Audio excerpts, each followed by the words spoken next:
Hafsabad Christian Community of Head Court Hassan Khan, Union Council 21 protest against desecration of graveyard. The Christian Community of Head Court Hassan Khan, Union Council 21 in District Hafsabad has staged a strong protest against the alleged desecration of the Christian graveyard, vandalism of graves and attempts to illegally occupy the land. According to community members, various groups have set their eyes on the 11 Kenal and 13 Marla graveyard land, resulting in increasing incidents of harassment and oppression of local Christians.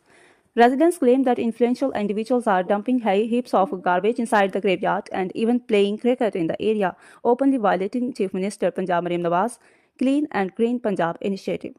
They allege that spreading filth in the graveyard is a tactic to create a dispute over the land and pave the way of encroachment.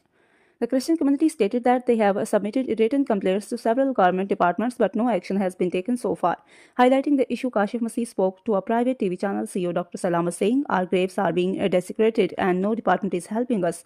We request the Chief Minister of Punjab to take immediate notice." The Christian community has demanded strict action against those involved in the desecration and encroachment attempts, as well as official measures to secure the graveyard boundaries to ensure protection of religious harmony and fundamental rights.